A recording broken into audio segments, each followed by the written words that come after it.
네, 원래는 뭐 추천하느냐 비추천하느냐가 마지막 코너이나 뭐 이 책에 대해서 그렇게 얘기하는 건 의미가 없을 것 같아요. 그래서 마지막으로 이 작품이나 한강 작품에 대해서 못다한 말씀이 있으면 마지막으로 말씀을 하고 끝내도록 하겠습니다. 근데 앞에서 개고기 이야기까지 나왔으면 이제 더 할 말이 없는 거 아닐까? 없으면 없는 대로 이 작품을 비추천한다고 용기를 내실 수 있으면 용기를 내시고 비추천한다고 과감하게 그건 말리지 않겠습니다. 재밌다. 비추천. 네. 뭔가 해줬으면 좋겠다. 자, 방인성 선생님. 뭐 저야 제가 일단 이번에 이 책을 하자고 했고, 그러니까 사실 뭐 뒤늦은 한강 코인 이건 이제는 탈 수도 없는, 이제는 뭐 이렇게 뭐 한강 코인을 타겠다 이런 의도로 하는 것도 아니고, 리액추 나름대로 어쨌거나 뭐 한강 작가의 뭐 지난번에 작별하지 않는다 같은 책을 다루었을 때 저희가 더듬어 생각을 해보면 꼭 그렇게 좋은 평가만 하지는 않았었던 것 같아요. 작품이 가지고 있었던 장단점에 대해서 좀 냉정한 이야기들을 했었던 것 같은데, 이번에 어쨌거나 약간 저희를 조롱이라도 하듯이 그 노벨 문학상 수상이 있었고, 또 어떤 우리랑 아무 상관없는 거야. 아무 상관없지만 그래도 뭔가 한강 문학에 대해서 리액추가 조금 더 할 수 있는 말도 있지 않을까 싶어서 채식주의자를 추천을 해봤고요. 그런 점에서 살펴봤을 때도 저는 분명히 채식주의자가 보여준 한강 문학에, 자, 아까 말을 정정할게요. 중류가 아니라 본류. 본류로서의 힘이 있는 것 같다라는 걸 다시 한번 조금 확인할 수 있었던 것 같고, 역시 내적 일본인이라서 본류라는 말을 쓰시는 건가요?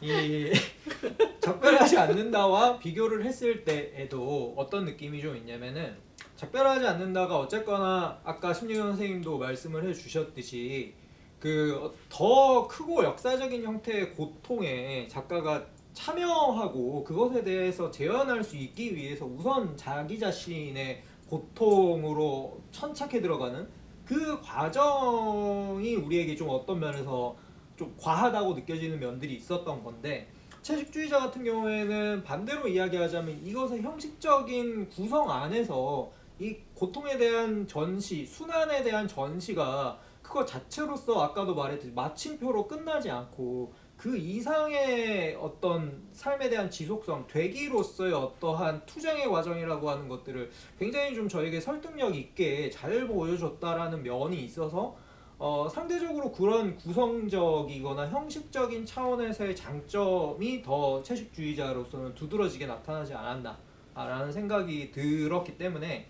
뭐 당연히 한강 작가의 작품들이라고 해서 이게 기복이라고 해야 될까요? 아니면은 뭐 고저차가 없는 건 아니죠. 모든 작품이 다 훌륭한 건 아니지만 한강 작가가 주는 어떤 우리에게 가장 핵심적인 성취를 재확인할 수 있었던 책이라는 생각이 들고, 앞으로도 좀 더 이런 책들을 저희에게 보여줄 수 있으면 좋지 않을까 이렇게 생각을 하면서 마무리를 하겠습니다. 네, 박홍현 선생님.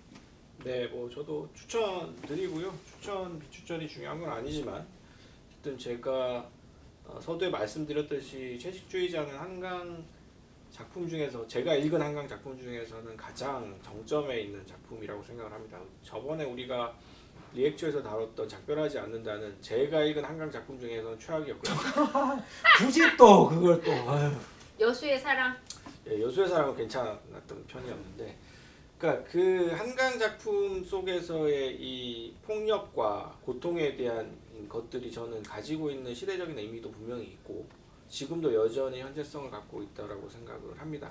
다만 이제 한강 작가가 역사를 다루었을 때, 소년이 온다나 작별하지 않는다를 다뤘을 때 저는 한강 작가가 좀 역사라는, 한국 근대사라는 문제, 본인도 관련이 없지 않은 그 근대사에 좀 짓눌리고 있다라는 느낌을 많이 받았어요.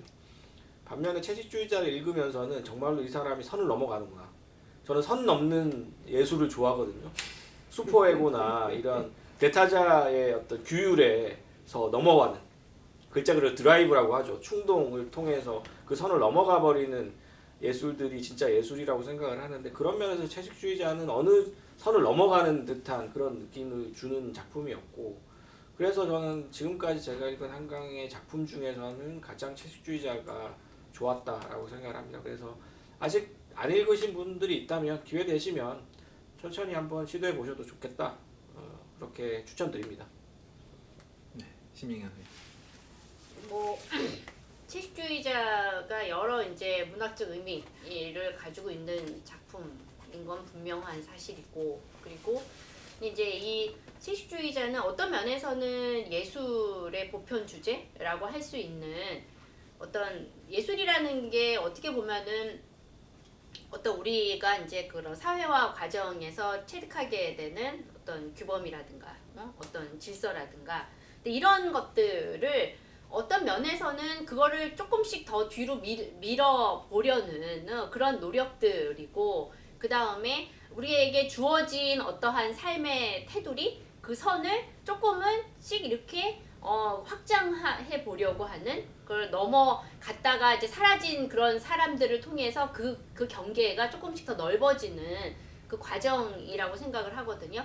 근데 그런 점에서 채식주의자야말로 정말 예술의 가장 보편적인 그런 테마를 다루고 있다는 점에서 좀 세계적 설득력을 가진 작품이지 않았나, 뭐 그런 생각이 들고, 그리고 여기에서 거기에 플러스 어떤 한국적 코드, 개고기, 가부장제, 뭐 이런 식의 그 코드가, 그다음에 한국 예술가, 그런 어떤 코드들이 이제 들어가면서, 그러면서 그 나름의 굉장히 독창적인 성취를 이루지 않았나, 뭐 그런 생각이 듭니다. 그래서 뭐 좋다. 그러니까 꼭 마지막에 이렇게 매갈이 없이 좋다고 해. 네, 뭐 채식주의자에 대해서 뭐 추가로 또 드릴 말씀은 저는 개인적으로는 없습니다. 이미 클래식의 반열에 들어선 작품이 아닌가라는 생각이 들고요. 다만 이 작품이 2004년, 2005년 이 즈음에 나왔잖아요. 그러니까 저는 20년이 지나서 읽었지만 오랜만에 세상과 정면 대결하는 작품을 읽은 것 같아요. 그것도 치열하고 진지한 주제로. 사실 돌이켜보면 제가 한국 소설을 전혀 안 읽던 사람이 그 시기에 슬슬 읽기 시작을 했던 것 같아요. 그러면서 어떻게 하다 보니 글까지 쓰는 사람이 됐는데, 뭐 어떻게 보면 꼰대 같은 소리일 수도 있지만 좀 이때로 돌아갔으면 좋겠다는 생각이 듭니다. 아직까지 뭔가 세상에 대해서 투쟁하고 치열하게 맞서려고 했던 그런 작가들이 많았던 시대로 다시 이 작품을, 이 노벨상을 기화로 다시 좀 돌아갔으면 좋겠다, 그런 생각을 해봅니다. 자, 이상으로 채식주의자 리뷰를 마치도록 하겠습니다. 그럼 저희는 다음에 다른 작품으로 다시 찾아오도록 하겠습니다.